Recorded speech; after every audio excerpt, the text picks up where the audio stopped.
From a straight up historical point of view, what is the status of this Palestine?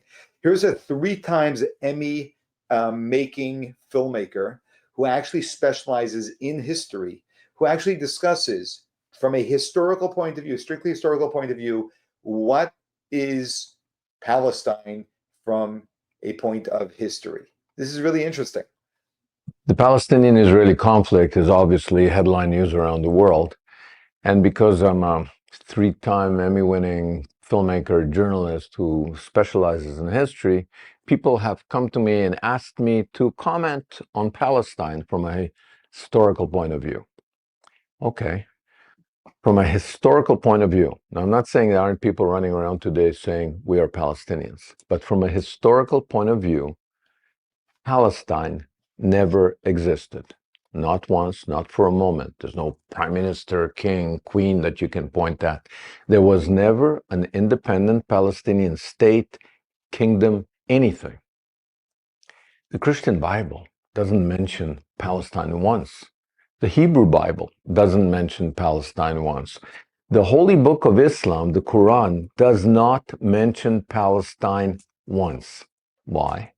Because it didn't exist. The area was known 1700 years before Jesus as Canaan.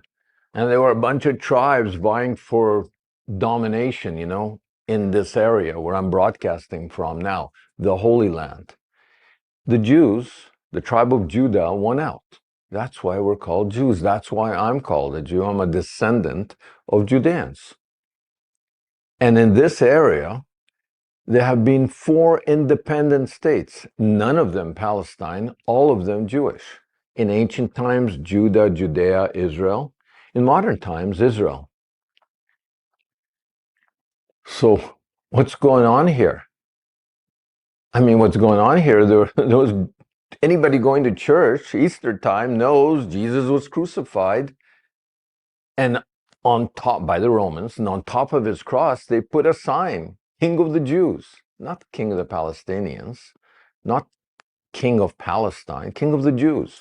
Jesus went to Jerusalem, the capital of ancient Judea, the Jewish kingdom, to celebrate Passover, the Last Supper, and he got crucified by the Roman occupiers, the Western European colonials that took over this area and dominated the Jews, and they crucified Jesus as they crucified tens of thousands of Jews at the time.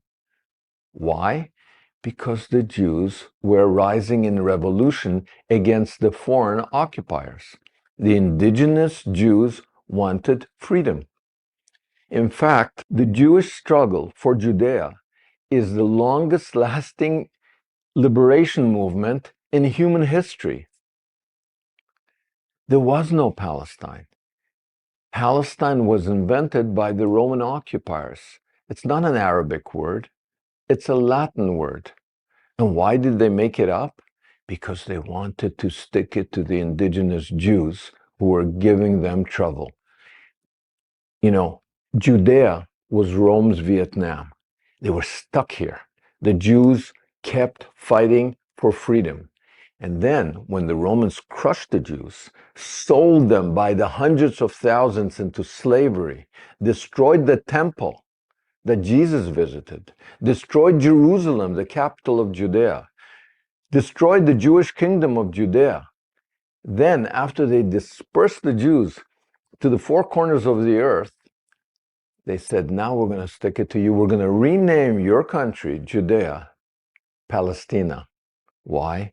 Because 700 years earlier, there had been a people, Aegean occupiers, people from the area of Greece, Crete, that had come to occupy Judea.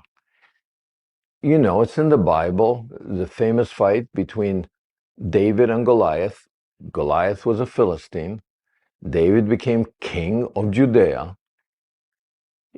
They couldn't beat militarily. The Bible talks about that hot Philistine woman, Delilah, who tried to seduce Samson, the Jewish hero, into submission. The Philistines were the enemies of the Jews in the Bible. They had disappeared 700 years before Jesus, before the Romans. And then after the Romans conquered Judea, They said, now we're going to show you.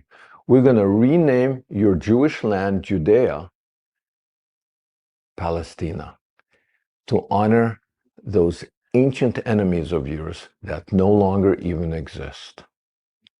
And sure enough, Palestina became a province, not an independent state, not an Arab state, a province in the Roman Empire, the pagan Roman Empire, and then in the Christian Roman Empire out of modern-day Turkey, the Byzantium.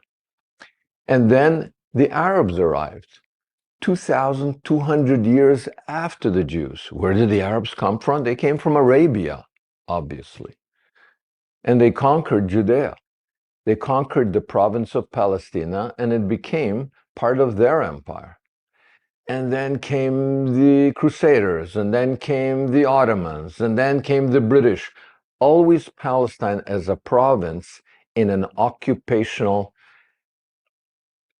empire. Never an independent state, certainly not an independent Arab state. And then, miraculously, the Jews came back. It's never happened in history that an indigenous people that's exiled comes back like that, reclaims their land. But here's the rub. The British that occupied Palestine in 1946 hacked off 80% of Palestine and gave it to the Arabs. Yeah. Why don't we know that 80% of Palestine is in Arab hands? Because the British renamed it Jordan. And then they didn't give it to the local Arabs. They took a family from Saudi Arabia called the Hashemites, and they imposed them on the local Arabs, and they called it the Hashemite Kingdom of Jordan. To this day, this happened in 1946, and to this day, it's called Jordan.